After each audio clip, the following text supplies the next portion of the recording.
Good evening, everybody.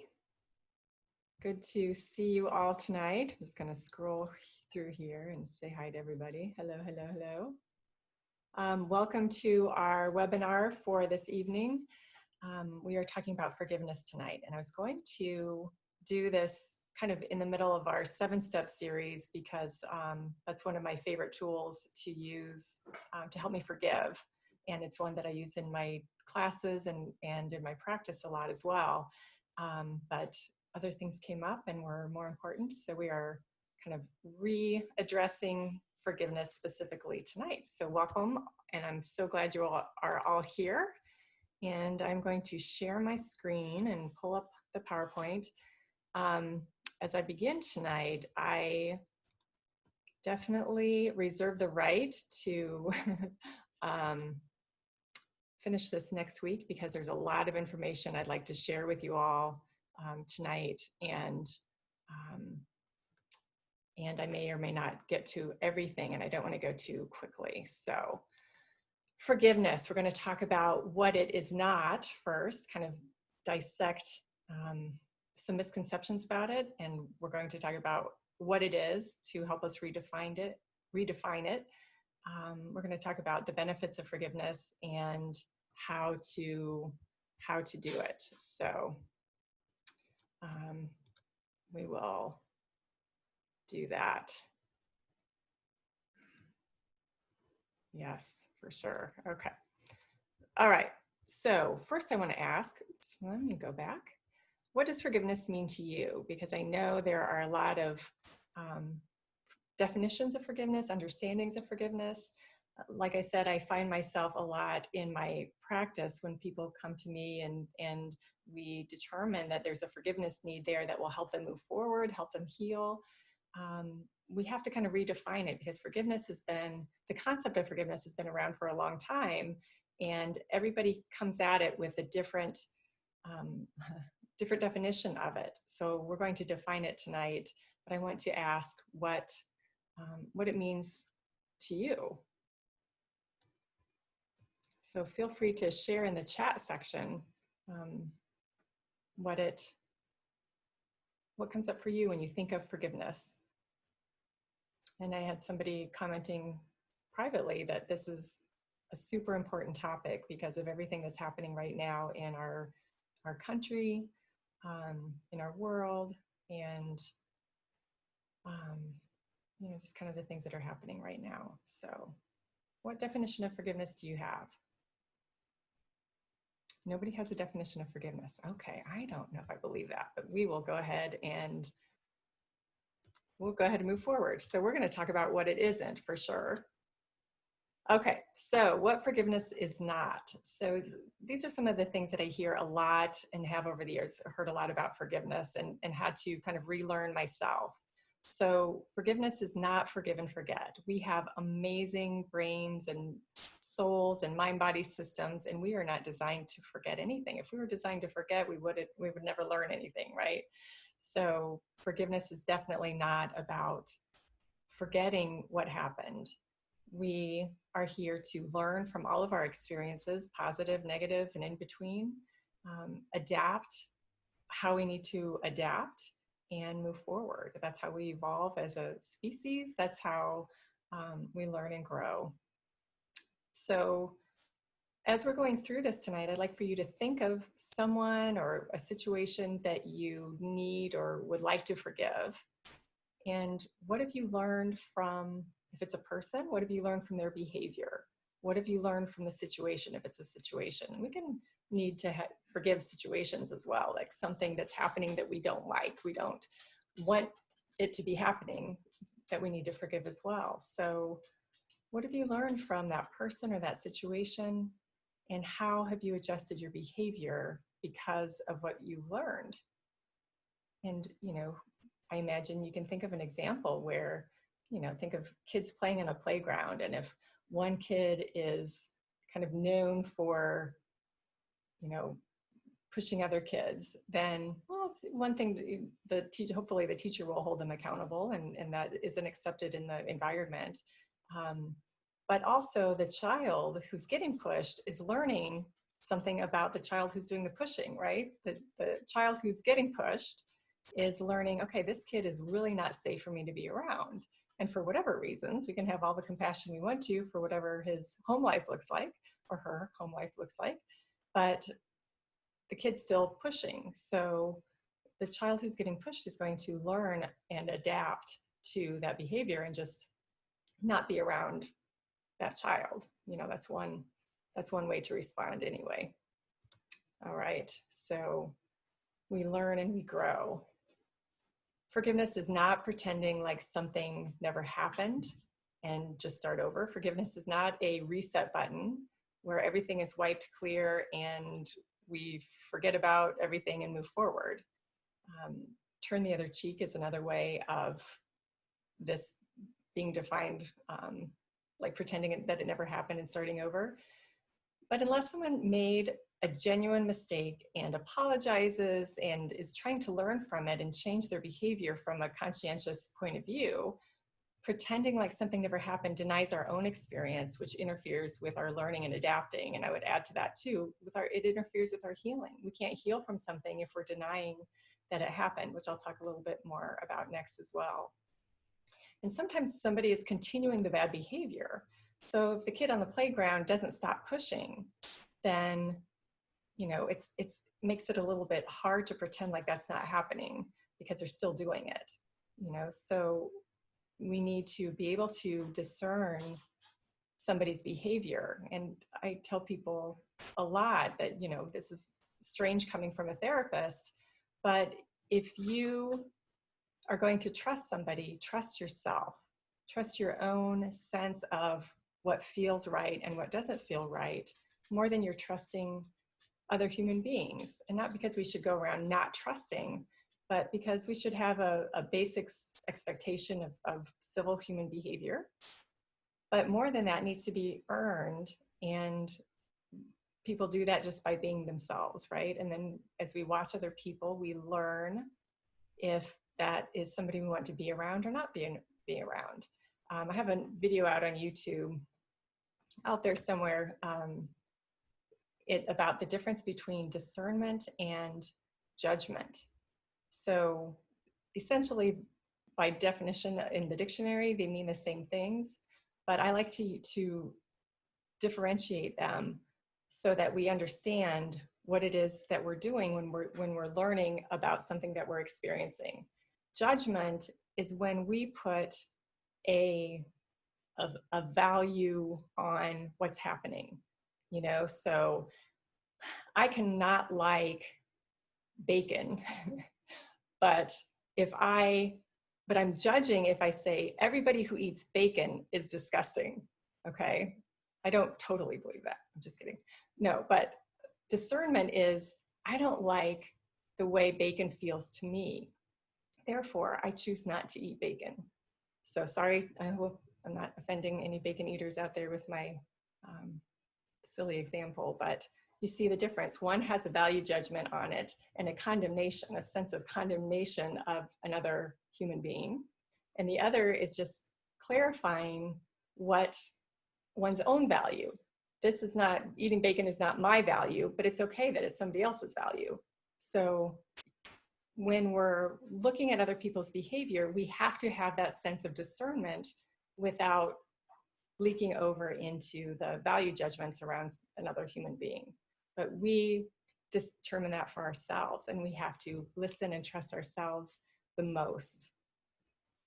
And forgiveness does not always lead to reconciliation. So sometimes pretending like something never happened and starting over, some people think that, well, you know, gosh, if I forgive this person, I don't think I would ever want to go to Starbucks with them. I don't think I would ever want to be in a room with them again. That's okay. We can still forgive and not feel safe or comfortable being around somebody because they have taught us how they're going to behave. And, you know, there's a differentiation there too between, have I really done my forgiveness work? You know, am I staying away from this person because I am still holding on to resentment, or am I staying away from this person out of that discernment that they've shown me who they are and I don't have to be around that, and that's okay. All right, So also what forgiveness is not is a lack of accountability. You know, I hear a lot, well, if I forgive them, that just means they're getting by with what they did. And this can often feel true. Now my dog's getting caught up in my computer cord. I'm afraid he's going to pull it off the stool. Okay. So, so people feel afraid that they're going to get by with what they did. And I'm just letting them off the hook. They're not being accountable for what they did. And this can often feel true, but there's a law in science, there's a law, a physical law, there's a law in energy, in more spiritual things that people talk about. What goes out must come back.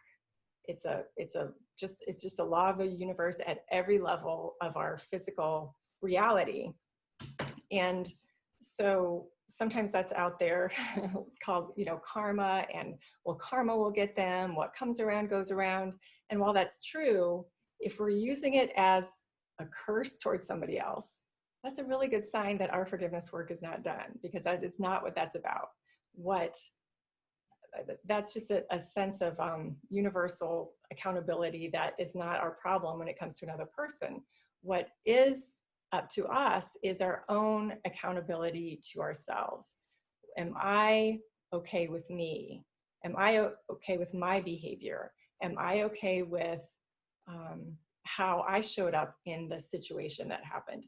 Am I okay with how I'm letting it go? That's the only thing we have control over. And if we're having that little, karma will get them come up, then we know we have a little bit more work to do. So we do our part, we learn, we heal, we release, we move forward, and we don't want to bring that person with us, because if we have that condemnation, that attaches us to that other person on an energetic, emotional level, and we don't want that, because that's just going to pull them back, or them or somebody like them back into our world, and we'll have to start the process all over again. We don't want to do that, do we? So what is forgiveness then? Forgiveness is a process. And sometimes the process takes a long time. Sometimes we can do it really fast, but fast or slow, it's about acceptance, compassion, and release. And I'm going to go through each of these to kind of define them more. Oops, too far. So part of the forgiveness process is about acceptance, and that's acknowledging the facts of what happened. We don't have to like the facts. We don't have to approve of what happened. We don't have to get other people to agree with our experience. We just are acknowledging our experience of what happened. And somebody else may have experienced it completely differently, and that is their understanding. That's their experience, and it's okay. And it doesn't take away from our own, because we have to heal what's agitating inside of us, not what's agitating inside of somebody else, and vice versa. They don't have to heal our agitation. We have to heal our agitation. So it doesn't matter if another person agrees with our experience or not, which can be kind of frustrating. That is probably the most frustrating part sometimes. But we acknowledge the facts. This is what happened. And we accept that it has happened, and we can't change it. We can't change what has happened. But what we can do is learn from it. So when we're acknowledging the facts of the situation, we're acknowledging what we did in the situation as well as the other person. How did we show up in the situation? So we're looking at it from all angles as objectively as possible, as we're doing our work and as we're willing to forgive something and let it go. And denying what happened won't allow the healing to proceed. And sometimes in family systems, it can happen a lot, or even, just any kind of group situation, it can happen where there's a lot of input about denying the reality of the situation. Like, oh, it wasn't that bad, or it wasn't a big deal, or, maybe you just misperceived that person or the situation, or maybe you were just having a bad day. So there's a lot of different ways that our experience can get denied from the outside, and it still doesn't matter. It doesn't matter what anybody else is saying. It matters of how we are experiencing it at the time. If somebody can give us information like, wow, this brick just fell out of the sky. And somebody can say, actually, a brick did not fall out of the sky. Somebody threw it at you. That's good information, right? Because we want to have those kind of facts, like concrete, solid facts. But as far as experiential facts of how we took in the experience, that belongs to us and it needs to be acknowledged. And denying it or letting ourselves be talked out of it won't help our healing to move forward. Our mind-body system knows what happened. Our mind-body system takes in everything through the senses, through, energy that we pick up on, and all sorts of level of experiencing a situation. And so we need to trust how that landed inside of us, because that is where the healing takes place, and that's where the discomfort comes from. So we have to listen to what's going on the inside. And working with the facts help us through our own emotional responses more efficiently too, because then we are accepting, again, getting back to accepting, we're accepting, okay, this is what happened. This is how I feel about it. And it's okay. It's okay that I feel the way I do. So that's kind of the second level of denial that can come in too, is that we feel angry, or we feel scared, or we feel hurt, and we don't want to have to deal with those feelings. So the next level of denial that can come in is us denying our own feelings around it, because we don't want to feel them. We would rather forgive and forget. We would rather sometimes just turn the other cheek and keep moving, because we don't want to have to spend time on the forgiveness process, but it's the only way to help ourselves heal. And the second part of forgiveness is compassion, having compassion. And I want to define that a little bit more thoroughly too, because compassion can also have kind of a misconceived meaning also. It doesn't mean that everything everybody does is okay. That is not what it means. So compassion in this sense, how I'm defining forgiveness, is that it's the opportunity, once we've accepted what has happened, accepted our own response and experience of the situation, we can step back and look at everything that happened with beyond our emotional experience, but understanding and incorporating our emotional experience, but from that observer self, from that compassion for ourselves, like, yeah, this was really yucky that this happened to me. I don't like it. I don't like the way it feels. And it's okay. I have compassion for myself and my own response. We also are looking at what happened in context, in the point of view that each person was taking in the moment that it happened. And again, it's not letting anybody off the hook. It's about understanding so that we can let go. It's all about letting go. Forgiveness is about letting go. Let me just sum up tonight. Forgiveness is about letting go, so we're not carrying emotional energy around with us.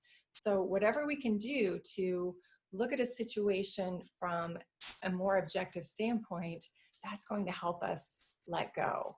So in this step, we put ourselves in the other person's shoes, whether we like them or not, whether we think their shoes are worthy or not. We look at it from their point of view, and see what good intentions might they have had in that moment. What bad intentions might they have had in the moment? Either one could be true, and this gives us an opportunity to check that out and see, well, if they had bad intentions, I may approach my forgiveness process a little bit differently than if they had good intentions. If they had good intentions, maybe I can acknowledge that and let it go faster. And if they had bad intentions, then I've got more information I can work with as I'm working on my healing process. And we also try to see objectively where we were coming from in that moment. Oh, did I react too quickly? And if so, is what the other person did that touch on something in me? And what do I need to let go of? And what else what kind of pattern am I looking at within myself that will help me heal myself at a deeper level than just the current situation that I'm working with? So So this is the step where we look above the facts and kind of beyond the facts and try to see the whole context as honestly as possible. We ask ourselves, what do I need to learn from this? What do I need to know about the other person? Are they still safe for me to engage with? Or do I need to talk with them about it? Sometimes that's available, probably more often than not, that's available to us, but not always. And again, looking back on, did that push on a pattern in me? Did that violate something that has been violated in me so many times that I'm feeling so enraged about what happened that I can't even forgive this little situation because it's touching on 10 situations that have happened in my history. That happens all the time for us. Whenever our emotional response to something is bigger than what the situation is calling for, that means that there's a string there going through many experiences, and all of those experiences have stored emotional energy that are coming up in that moment as that moment is triggering those past responses. So we're very complex, we human beings, but it's also, when we know how we work, it's a lot easier for us to deal with ourselves, especially when we have those big reactions. Those are really what we don't want to have to look at because it feels so huge. But then what happens when we're not looking at that is that we're blaming that current situation or that current person for all of our other hurts, and nobody's going to get anything good from that because we're not dealing with the facts. That is also why we deal with the facts too, so that we can really determine, okay, what needs to be forgiven right here today, and what else is that pushing on in me? Because that's part of the facts too. Where am I coming from, and what history do I have that would be causing me not to forgive in this situation? So asking ourselves, what do I need to learn from this? Compassion is the hardest step because that self-righteousness that we can feel sometimes when we're angry at somebody else for their behavior can keep us from healing. It can keep us from seeing clearly, that self-righteous anger keeps us below a 5 on that spiritual thermometer. And we are never seeing clearly when we're below that 5 on the spiritual thermometer. So we want to be able to let go of the self-righteousness and look at the current situation for what it is. And then we can go back and say, okay, what else am I angry about? What else am I holding on to that if I were to forgive this one person right in front of me, then I would have to deal with all that other stuff that I haven't wanted to deal with also. I'd have to deal with this pattern in me that, where I keep getting hurt or I keep getting victimized somehow by this archetype in front of me. And that's really hard to do. It's so much easier to hate the person in front of us than it is to deal with all of those issues. And we're seeing that right now in spades, right? So being able to really acknowledge that everybody has something that gets touched on so deeply that it comes out it comes out kittywampus, right? It comes out so big that we're not dealing with the current situation properly, fairly, justly. We're dealing with a whole bunch of other stuff that needs to be looked at too if we're willing to do that. And it's hard to be honest with ourselves about those things sometimes because it's easier to hang on to that anger, but we don't heal. It's easier, but it's not easier. It's easier in the moment, but it's not easier in the long run because then we're wasting time. And I'll talk about this in a little bit, but we're wasting time because we're going to keep drawing that situation back to us until we forgive, because that's just the way things work. So what forgiveness is also is release. This is a third step there's a third aspect to forgiveness that how I define it. So in the release step, this is where we choose acceptance and compassion as our reality instead of resentment and emotional pain. We're really willing to step out of our resentment and to let it go, and to step out of our own emotional pain and see where else it might be coming from, and releasing the situation at hand, because it's just there to bless us by showing us what else there is we need to heal. It's a step where we're willing to release that emotional pain created by the hurtful experience and return to a peaceful state of mind by not indulging in the pain or the story.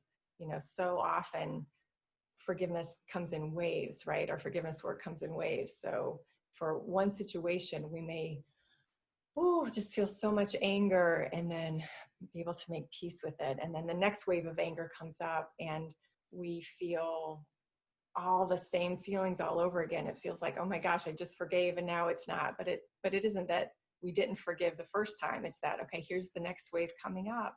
And I'm not going to get lost in that story around that pain. I'm going to feel it.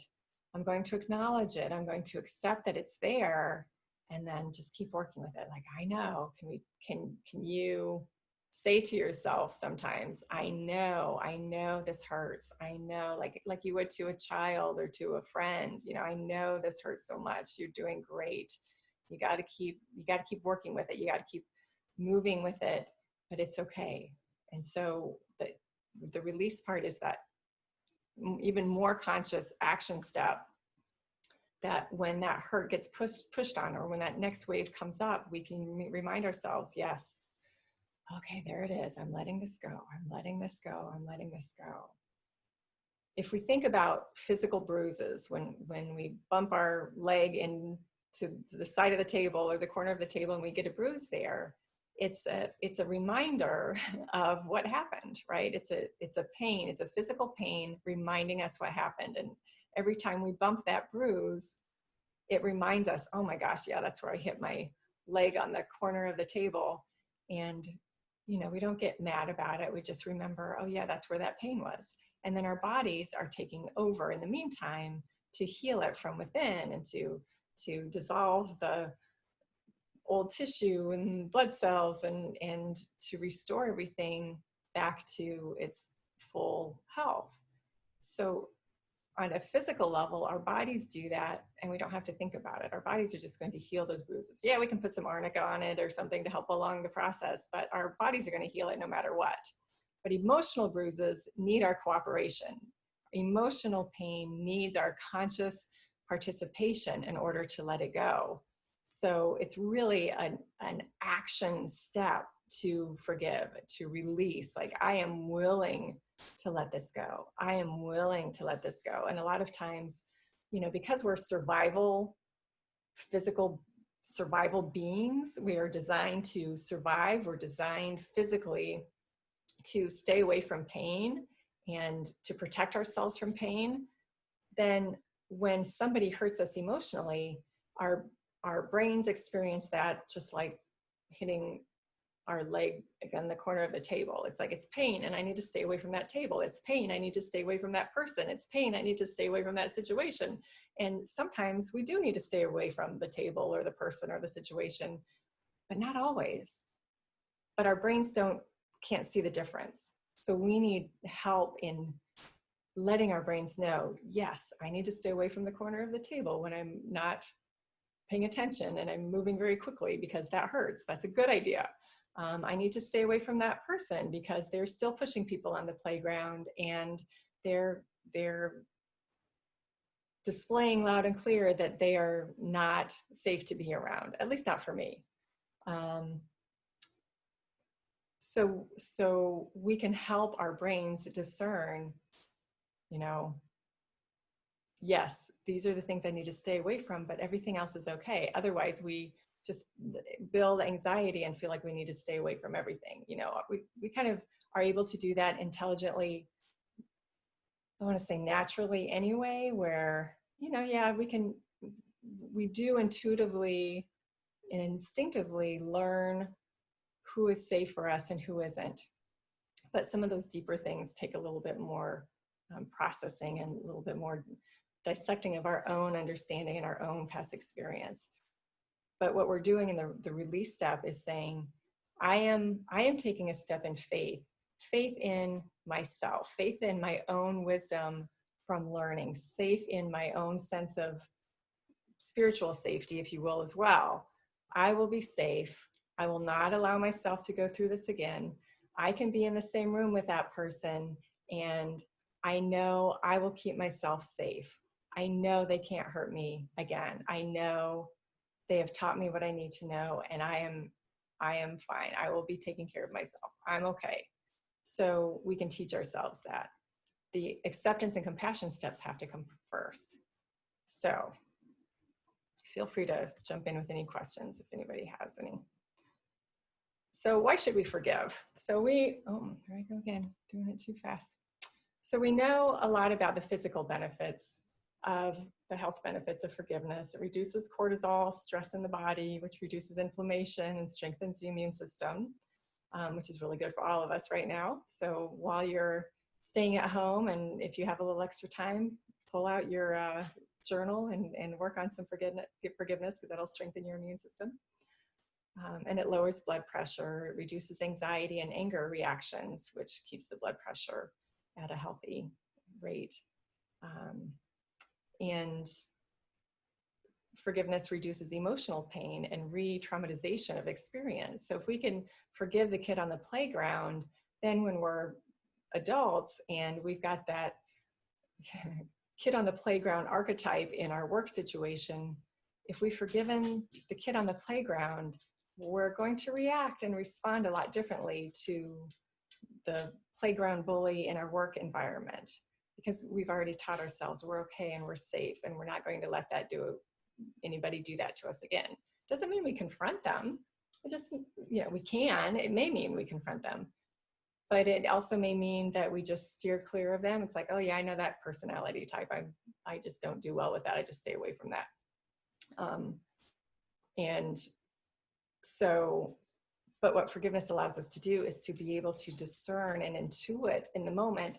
Do I need to stay away from this person? Do I need to confront them? Do I need to blend with them? So I just kind of remain under their radar, and I'm not triggering them so that they're not behaving badly, and I'm helping them stay above a 5 by the way I'm interacting with them. Or like what is it that this person needs from me? What do I need from me first? And then how do I deal with this person from there? So I'll talk about the re-traumatization of experience in a minute too. Forgiveness frees and increases our mental capacity. When we have an experience that we're holding on to through unforgiveness, that is taking up our mental and emotional energy, and quite literally electricity in our bodies is maintaining and sustaining that unforgiveness.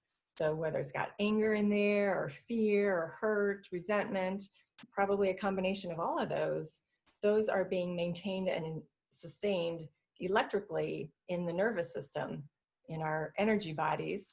And so that's electricity that our brains aren't using to come up with new ideas, or to get things done that we want to get done, or to just enjoy our life experience better than we would if we were maintaining that electrical pattern.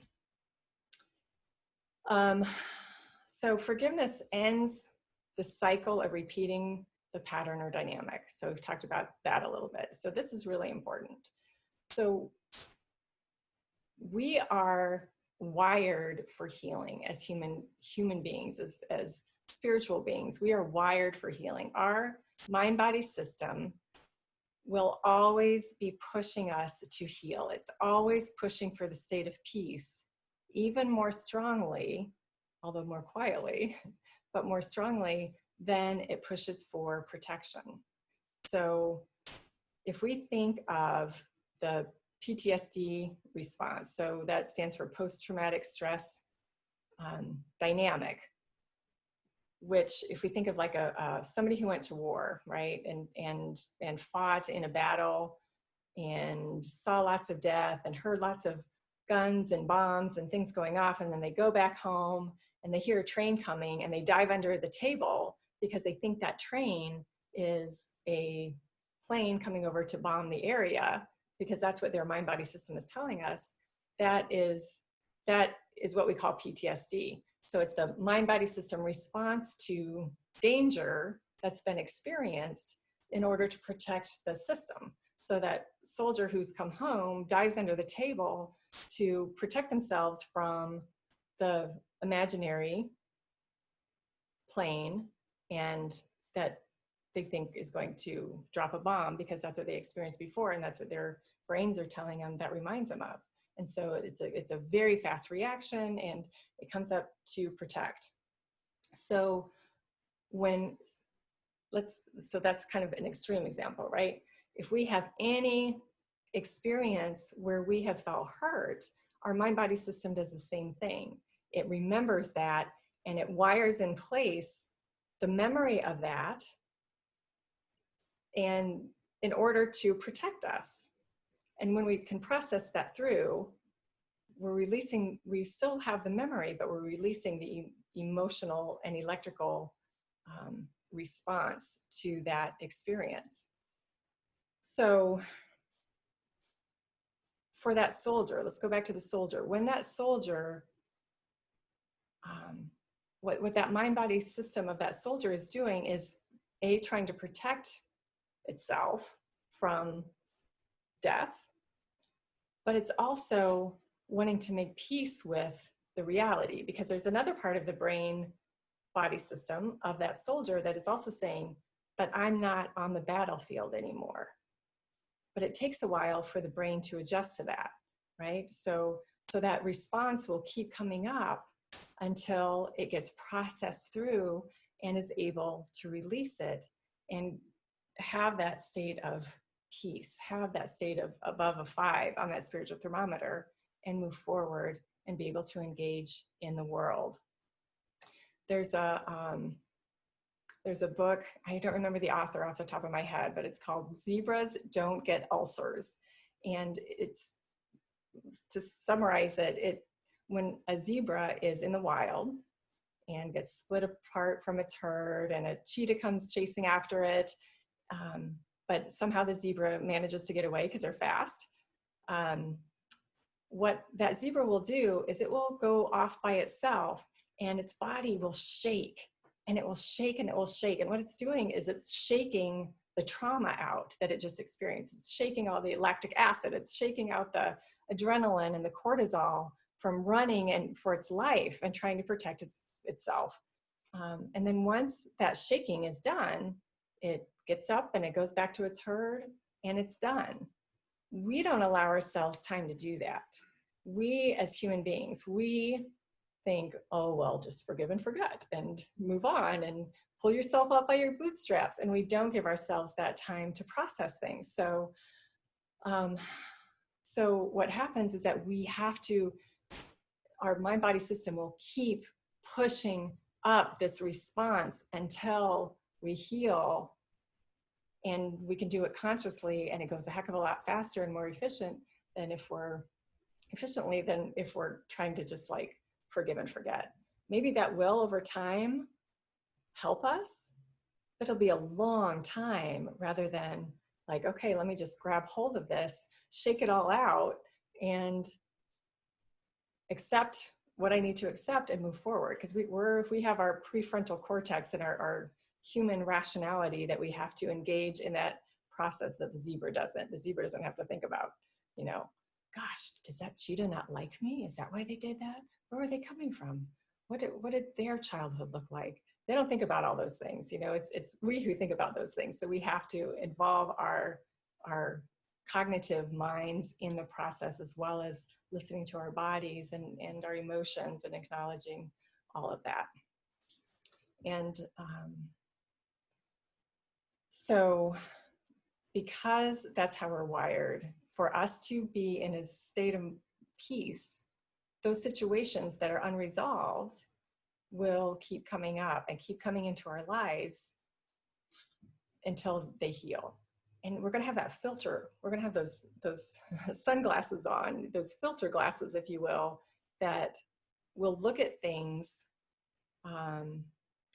skewed because of what the mind-body system is pulling up. So, again, using the kid on the playground who's pushing other kids, if we aren't working with that and healing that, then the bully or the, whatever you want to call them in the workplace, who is kind of doing the same thing emotionally to people, if we haven't healed that past, we're going to see that person with an extra filter on than somebody who wasn't pushed on the playground. Somebody who wasn't pushed on the playground may be able to go, oh gosh, what a jerk. Yep, he's one of those people. Okay, just leave him alone, whatever.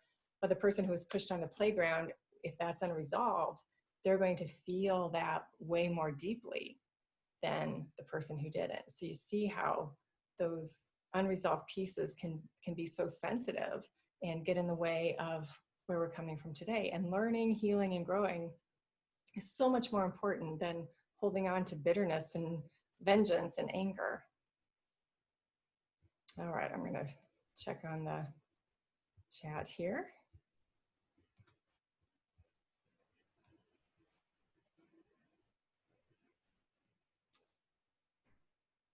Okay, when I'm having trouble, somebody's saying when I'm having trouble forgiving another, letting go of being attached to whatever's going on, I get angry at myself for not being able to feel as loving as I want to. My feeling loving gets disrupted in me. I tend to resent the other person because I lose my ability to be in my desired state of love. The issue becomes almost secondary. Yes, very much so. And that's addressing, thank you, that's addressing, how often we are, and that's why it's so important to be able to step back and look at the whole picture and to see what am I bringing to the situation. Even if the other person did something really horrible, I'm still showing up in that situation and being affected by it. So what am I bringing to the table? And a lot of times what we bring to the table is, I want to be loving. I want to be happy. I want to feel good. I want to trust people. I want to be able to not be bothered by their behavior, which is a great thing to work towards. But when we are bothered by their behavior, it's only because our mind-body system is trying to show us something. That person has hit an emotional bruise inside of us that we need to address and heal and look at and find out, okay, what is this, what pattern is this that's hitting on me? I remember when I was in college, there was this, I was helping start a club, a Kiwanis club at the university level. And there was this young woman there who was, became the president. I think there were 3 or 4 of us who were starting this thing up, and she became president, and I don't know if I was secretary or treasurer or something. Anyway, so I could not stand this woman. I could not stand her. And everybody loved her, the person I'm talking about. So at first I didn't really think anything of it. I just kind of sat back and watched. And it's like, this doesn't really bother me. I don't care. And the more I was around her, the more I could feel steam coming out of my ears. I cannot stand this woman. Oh my gosh, that's so terrible. And I felt the same way. I don't want to feel that. That's not nice. So one day we were walking to one of the meetings, and she was supposed to have called a whole bunch of people on a phone list or something. And she said, Lynn, why don't we tell them that you were going to call and that you forgot? And I'm like, did she just really ask me that? She just asked me to throw myself under the bus for her. I just could not believe it. So anyway, so I'm seething through the entire meeting. I go home, and Mom, you might even remember this phone call. So I go home, I call my mom, I'm crying. I was raised to be loving. I was raised to love everybody unconditionally. I was raised that, that you just don't feel it. And I had never felt that much rage over somebody in my entire life. And I could not stand her, and I did not know why. So I call my mom, I'm crying on the phone. I'm like, Mom, I don't know why I hate her so much. I hate her. I have to even use the word because I really feel that way. And my mom, bless her heart, said, well, honey, sometimes when we feel that way about somebody else, it's because they're reflecting something in us. Oh my gosh, my poor mom, that was the worst thing she could have said. So I got off the phone and I'm like, I can't believe I am not like that. I would never ask somebody to lie for me, to save my face, and I would never do that. And, you know, so what I learned, first of all, I learned that we have to be careful saying that to somebody because they can't always see it. But second of all, sometimes that is true. Like parts of us, or parts that we feel afraid to address within ourselves, or we judge so much.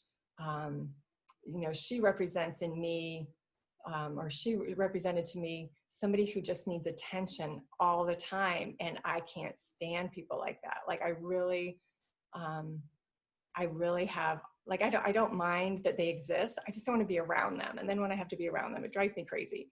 So, but what that represents in me too is the, like, I am afraid of being like that. I'm afraid of, here I am doing webinars once a week, right? Oh, whatever.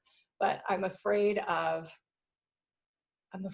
taking up all the space. I'm afraid of being so boisterous and loud and attention seeking that I leave somebody out. And that would really bother me if I were like that. And so it was coming, so my fear of that was being represented by this woman. And you know, it was a really long time before I realized that. It was, you know, a long time after that I finally realized that. But it was such a great example. I'm so glad that I got that angry about it, because I remembered by the time I was emotionally mature enough to figure out, okay, what was she representing in me? It had made such an impact on me, and it frightened me that I was so angry with her, that I remember it's like, oh, that's why I was so angry. And then I could forgive myself for getting so angry, and I could understand I could understand why I reacted that, and I could heal it. It was something in me that needed to be healed. I shouldn't be afraid of, if I'm going to be afraid of having attention, I shouldn't be teaching classes, right? If I'm going to be afraid to have attention, I shouldn't be a leader. I shouldn't be doing things. And so it helped me be okay with teaching classes, but from a neutral level, not from, oh, I'm doing this because I need attention, or not holding back because I'm afraid of people looking at me, so it really helped me kind of neutralize that pattern within me. So whatever that's worth. And this is somebody sharing, this is a unique time in history. There's so much polarization, so many people who think in ways that are frankly inexcusable. Sometimes they're family. So this is something you can do for something that hasn't resolved. Is this something you can do for something that hasn't resolved, like a family member that you have to deal with? Yes, absolutely, absolutely. Because I had somebody come in one time, and we were working on political things, and this person had so much rage over certain political things that were going on, and so we worked with some brain spotting on it, and he said to me, he's like, I'm afraid if I work on this and I heal some of this anger, that I won't stand up for what I believe is right. And I said, I totally understand that, but it could also help clarify what you need to do and the ways you need to stand up for that. And so you have the passion without the anger and rage that you're describing. And so for the people who are still perpetrating, for the people who are still, so hard to deal with, our job is still to forgive them, so that we are clear enough, so that we're above a 5 enough, and we can see what we need to do. Because sometimes it's standing up and saying something, but we can do it from a way that is more effective than we can when we're below a 5 because we're triggered. And then we're going to say something that, if they're not below a 5 already, they sure as heck will be by the time we're done with them, right? So we want to be careful with where are we coming from? Where are we activated? Are we, you know, like I was with that girl in college, or were we vibrating with so much anger that, fortunately, I didn't say anything at the time, but if I would have, I would have never wanted to show my face again because I was so mad, you know, and it would not have helped anything, you know, and fortunately I was able to at the moment say, no, I will not say that.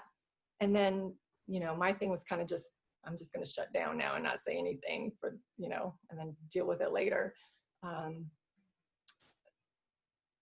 But if I had worked through that first, I would have been able to say, no, but let's, you know, I'm sure it'll be okay. Maybe I could have been more encouraging. Maybe I could have done something else, but anything that's going to damage further what's being damaged in the moment isn't going to heal anything. It's just going to keep the destruction going. So, you know, and I know some family members out there who would be so super sensitive to being argued with. And there are other family members who really don't care. They enjoy the argument. So you got to know who you're dealing with too. But I think the main good example of this is the person that I worked with who was able to reduce the anger and feel the clarity of, this is mine to do. I need to help this cause in some way, and I can do it because I believe in it. And I'm okay with believing it. And I'm okay if other people don't believe it, but I'm going to do something about it to educate them. And that's where my drive is. And that comes from clarity, not rage. That comes from peace, not agitation. You know, and one of these days we're all going to figure that out, I think. I hope. So let's see.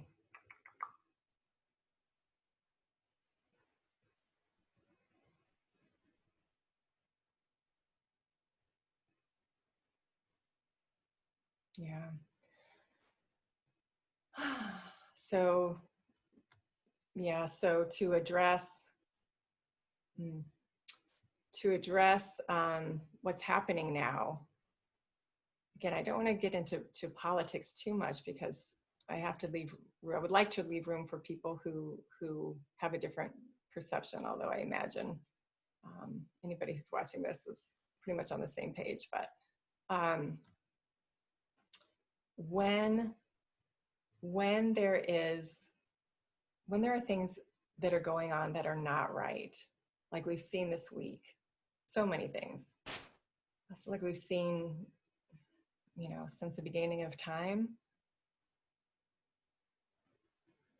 Our job is to be clear, and being above a 5 on the spiritual thermometer, being in our Zen zone, if you will, does not mean being passive. You know, maybe I shouldn't use the word Zen zone because we think of Zen as like passive meditators or something, but we can be active. I think of Arjuna in the Bhagavad Gita, who led a war against his family because they were doing horrible things, and he was the one who had to stop them from doing them, even though they were his family.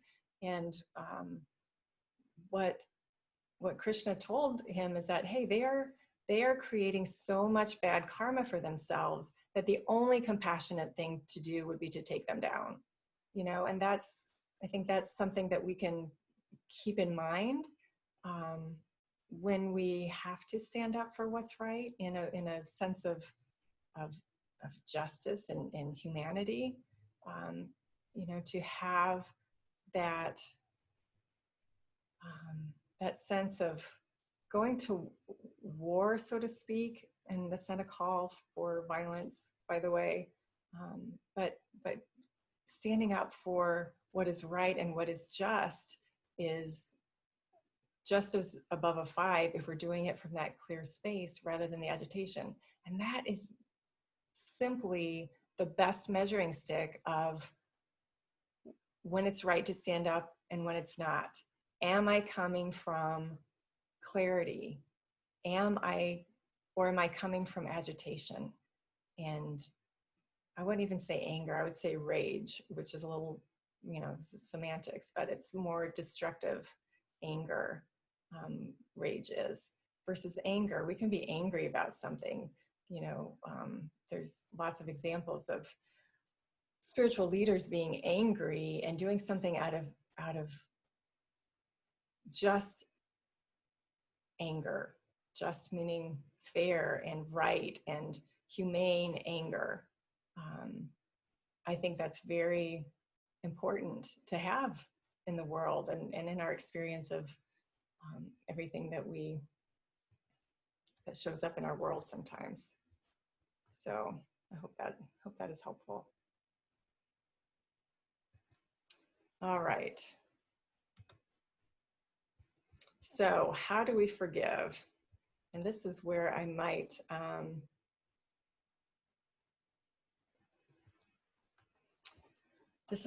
wait until next week, since it's almost 7, and I want to honor everybody's time, and I know that people like the meditation time, so I think I would like to address this next week and have a meditation time instead. So we will be continuing this. Skip ahead, you can see a little sneak peek for next week. All right, so what I would like for you to do right now is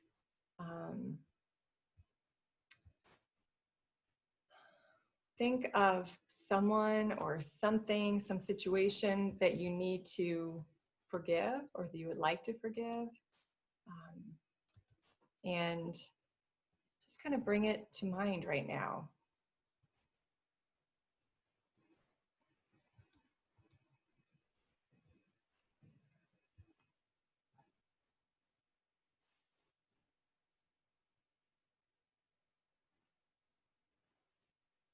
I learned a wonderful new word listening to NPR this week. It's called roiling, R-O-I-L-I-N-G. Some of you may have learned that when you were in first grade, but I just learned it this week.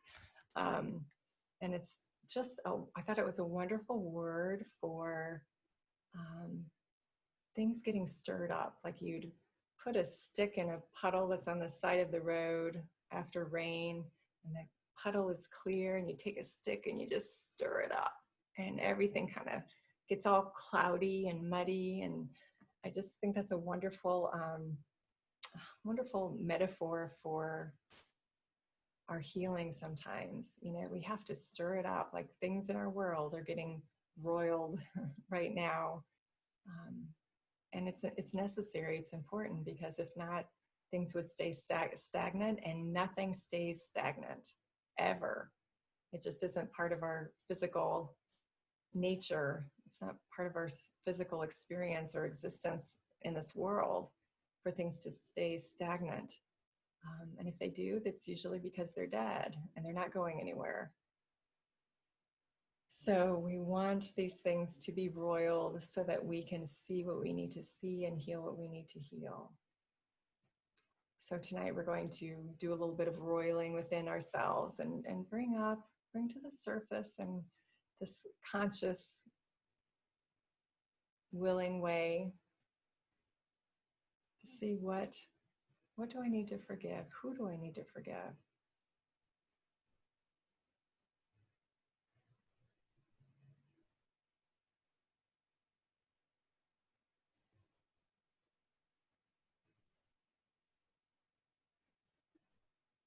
And next week, I promise I'll talk about forgiving ourselves too, and where that fits into all this. But for tonight, let's just project onto something instead. Just bring up that person or situation. And notice any body sensations that come up as you think of the person or the experience.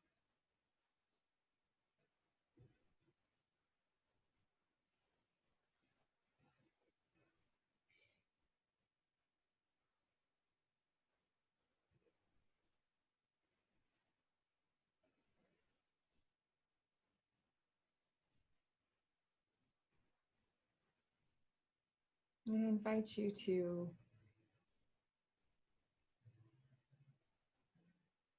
Get into your compassionate space.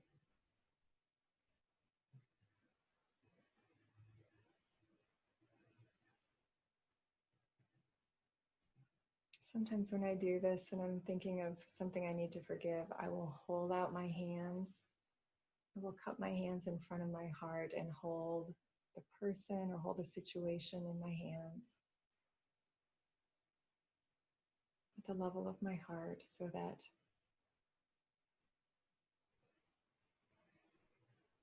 I'm looking at it as an observer. And I can let my compassion lift me into a clearer space.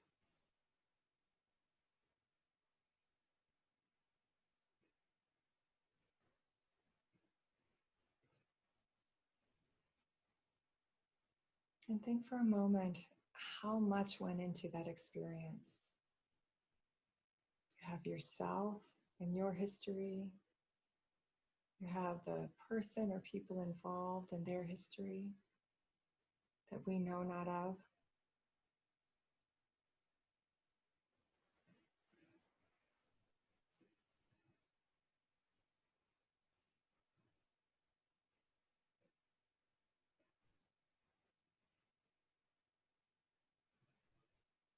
Even if we feel like we do, we don't know the whole picture. What's roiling for them under their surface?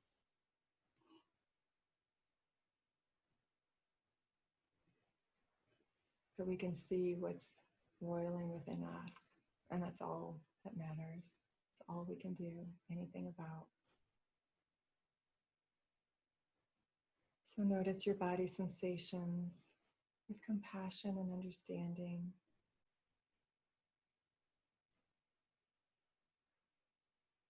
You can feel what feels like energy that's uncomfortable, or we call it negative sometimes, but it's just the dead cells from a bruise coming to the surface.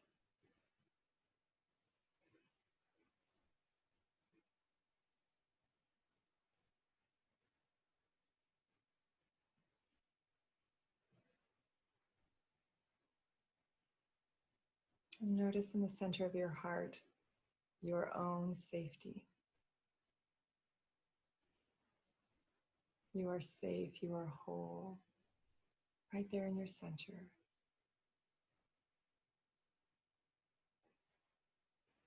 And any doubt about that is just other bruises that will someday be resolved as well.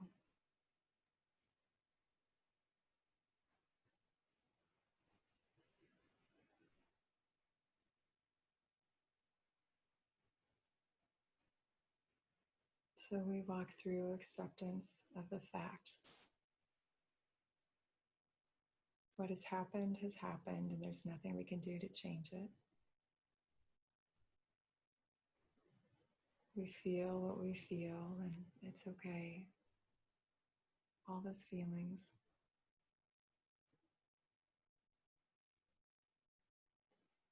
Are understandable, acceptable, and transient.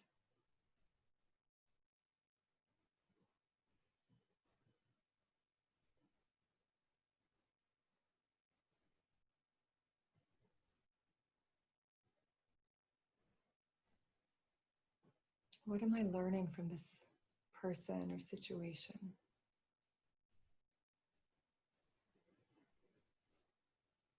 What am I learning from this person or situation?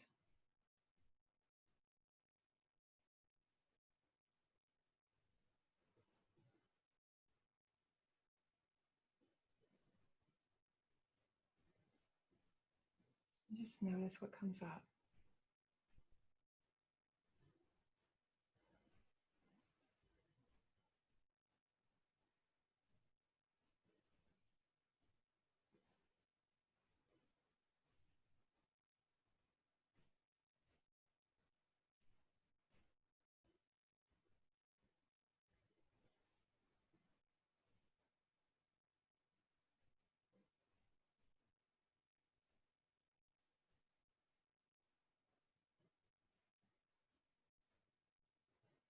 And now ask yourself, what pattern is this touching in me? Have I felt this before? If so, when?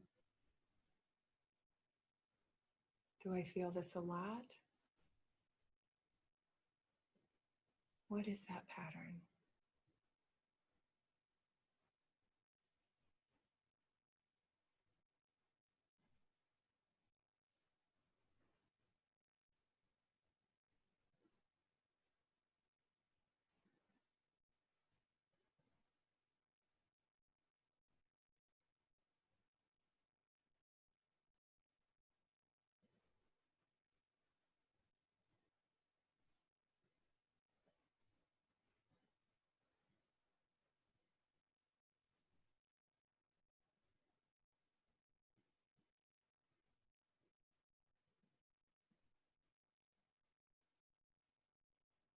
What pattern is this touching in me?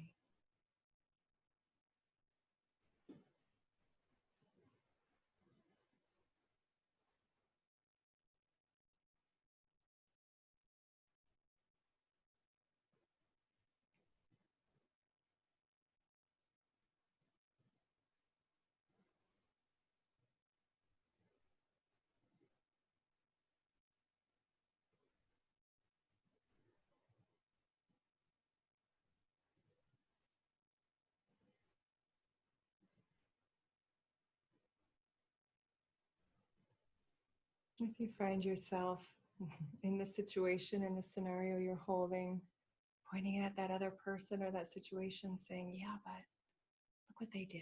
Yeah, but look what happened.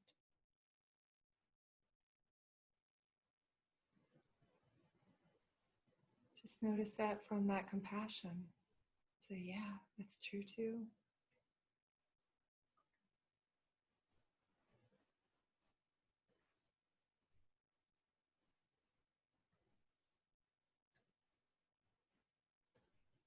And if I could see this situation for what it is without adding my anger to it, what would I see? How would I hold this differently?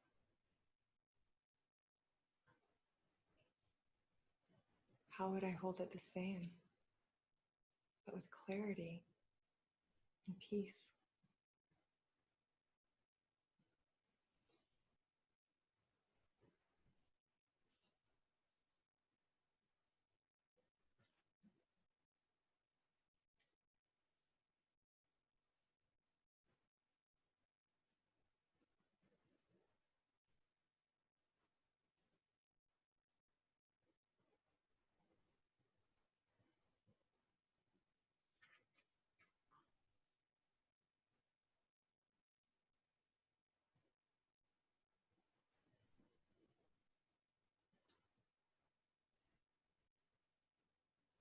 Sometimes when we're looking at things with this kind of depth, we notice other pains or hurts that come up along with it. Just notice those.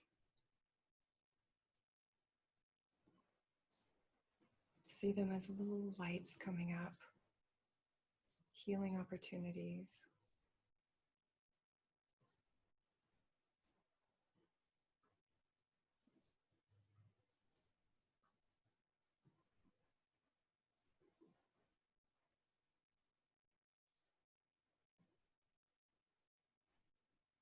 Without our triggers, we wouldn't know what needs to be healed.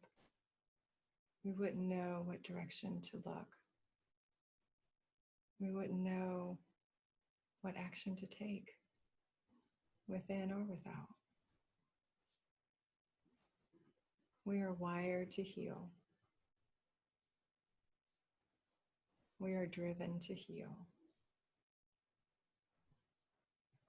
Our job is just to cooperate with it and do our part. Then we'll know what to do that's even more effective than whatever we were doing before.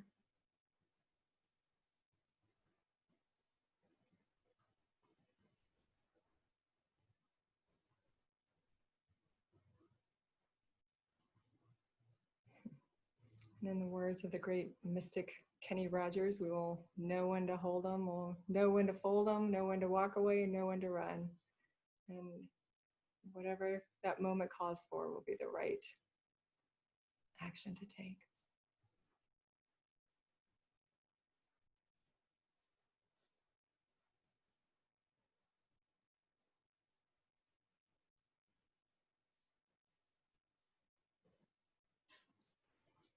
And when I hold my situation in my cupped hands in front of my heart, I also think sometimes that's how that infinite presence in the universe holds us. Watching our mistakes, watching our bad behavior, watching our good behavior, watching our suffering, watching our joy.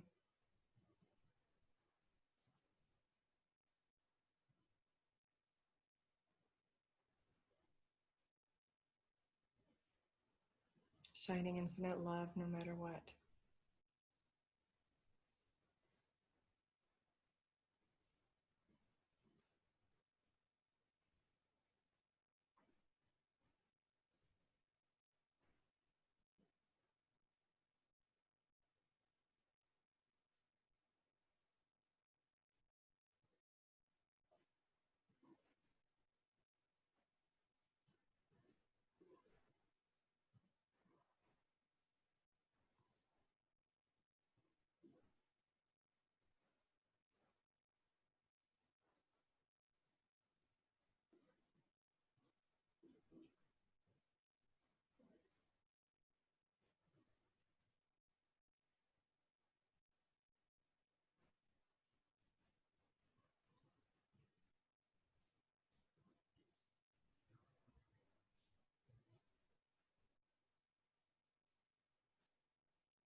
And we just sit in that infinite love ourselves, for ourselves.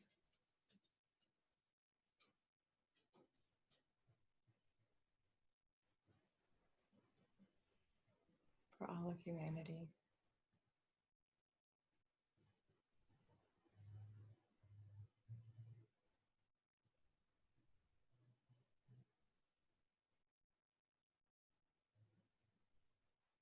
And may ignorance melt away from all of us.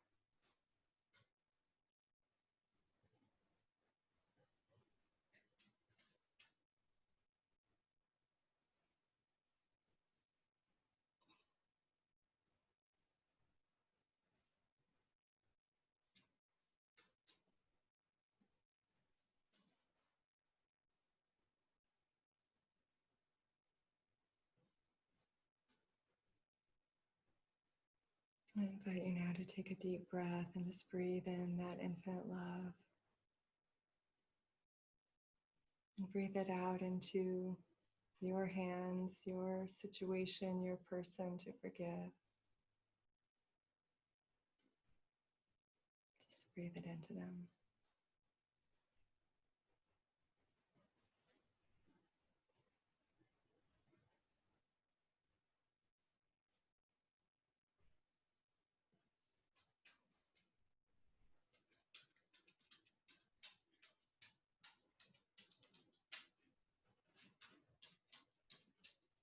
And take this information tonight and let it process through you and your situation that you're working on.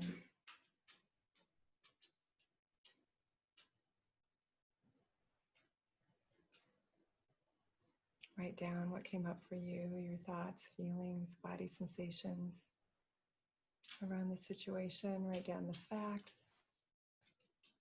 Write down what your experience was.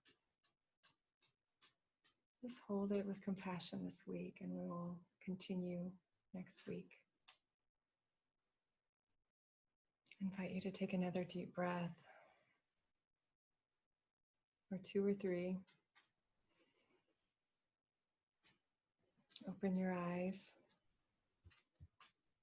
when you're ready. And